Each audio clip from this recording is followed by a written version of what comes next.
The first concept that I want to present, we have been looking at marketing over the last couple of months in the Strategic Leader Program, and really hiring, recruiting is very similar to the function that you have with your marketing and sales.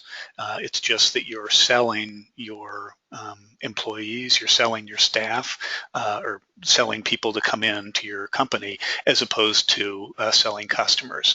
But really, kind of at a general, in a general philosophical way, the hiring process is similar to marketing and sales. It's just that you have a different sale and a different target market.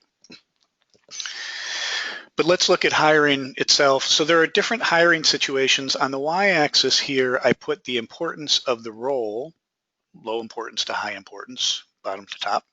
And then on the x-axis, I put the availability of talent. So abundant talent means I can go out and, it's pretty easy for me to find it. Scarce on the right-hand side is it would be hard to replace or harder to replace. And so let's look at what some examples of that are.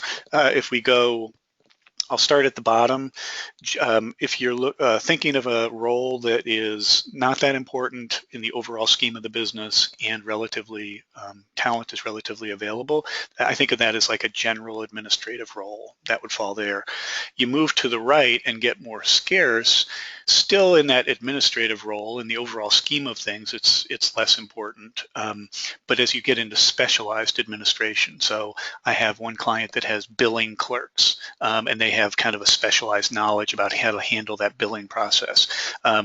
You also see that in kind of network administrators or IT. You might see that in managing a marketing system.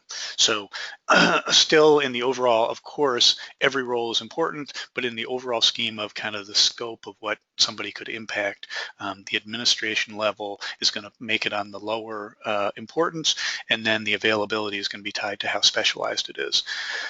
High important role, but relatively available, I think of like a customer service rep. I mean, those folks are really important for the interacting with the customer, but they're also reasonably available.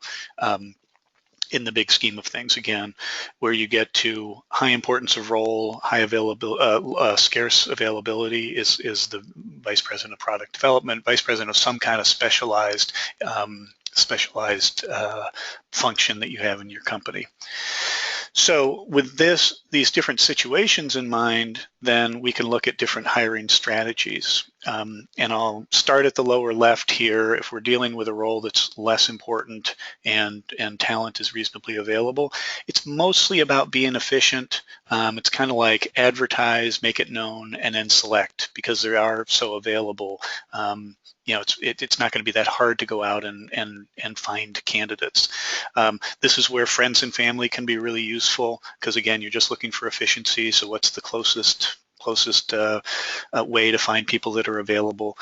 And then I sometimes refer to second stage hiring processes as hope and luck, and that means like you go out to lunch with somebody and you say, oh, I really like that person, and then you say, actually I got a position that's available, maybe you'd be good for it.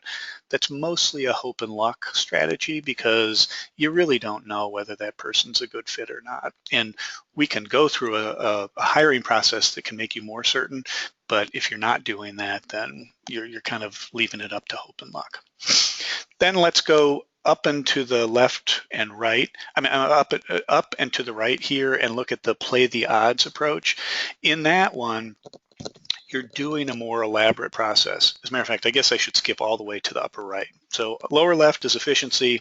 Upper right is you're really playing to win. This is an important role, and it's a scarce availability of talent. You have to devote the adequate, significant resources to get that right. The impact of not getting it right can be significant on the company. And so you want to make sure that you're playing to win. An example of that would be that at the end of a process where I'm doing a play to win hire, I want to have 3 different candidates that I feel all of them would be viable options, because I don't want to get to the end and have one candidate and then have that candidate blow up and then be left with nothing from my whole process. In order to end up with 3 viable candidates, I'm going to have probably 3 times the pool, the beginning candidate pool at the start to end up with that. So play to win means you are, in a sense, over-resourcing this whole initiative, but you're doing that because the cost of getting it wrong is so high.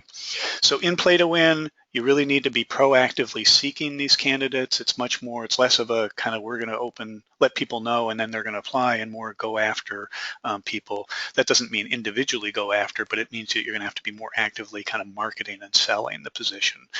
You need to have a discipline about the process, and it simply is more extensive. As opposed to 2 interviews, you might do 3 or even 4 interviews just to make sure that you're getting it right. The upper left and lower right corners of this, the ones that were the customer service rep and the specialized administrator, that's where I think you can kind of, what I'll say, play the odds. So you're using a lot of the framework and structure of a play to win process that's very kind of elaborate and structured, but you're cutting corners with that. And at the end of a play the odds hire, I don't mind being left with 1 candidate or maybe 2, because what I'm looking for there is, can I get it close enough? Can I get it so I think they're probably going to be okay? I don't need to really have an assured feeling about that hire before I make it. Why don't I need it in those situations?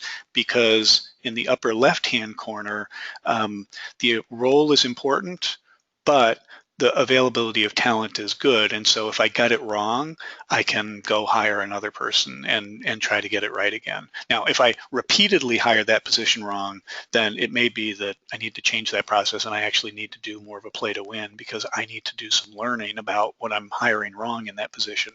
But overall, the reason that you can cut the corners there is because if you get it wrong, you'll be able to find another replacement relatively easily.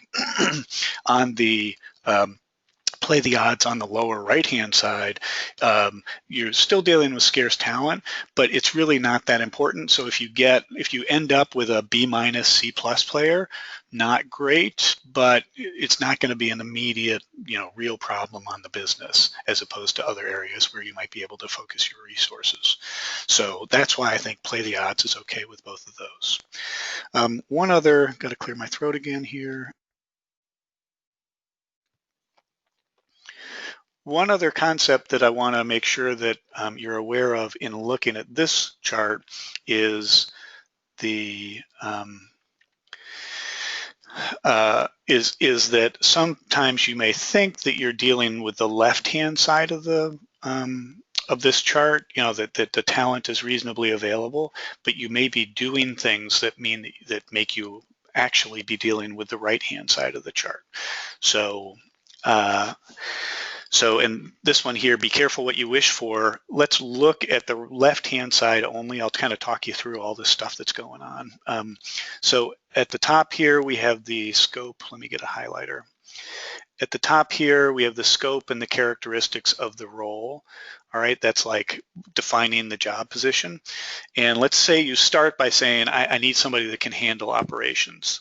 And then you say, well, and I also need somebody that can do sales. And I also need somebody that can do operations and sales, but they also need to know how to do marketing. And I need them to think strategically. I also need to, even though they're thinking strategically, I also need them to roll up their sleeves and help sometimes. And I want somebody that's going to be empathetic, because we have a family environment. And so it can't just take anybody. As you expand that role by adding each of those scopes and characteristics, the thing you have to, and that's that arrow going outward here, you have to be aware that up in the availability of talent, you are working your way in from a big circle, lots of talent. So if you're just looking for somebody that can handle operations and you haven't predefined all of your characteristics or other scope that they need to handle, then you have a really big pool that you can select from, because you're going to find some in that pool can also do sales. Some in that pool can't also do sales. So you're dealing with the biggest pool. Every time you add a dimension of scope or characteristic, you're making the availability of talent smaller and smaller. And so you may start with, let me switch here. You may start with something that is over on the left-hand side here of, yeah, there are lots of people that can handle operations, but as you layer in those other things, you're moving over to the right. As you move over to the right, you're getting into the zone here of got to be more proactively seeking, have to be more disciplined and more extensive in what I'm doing.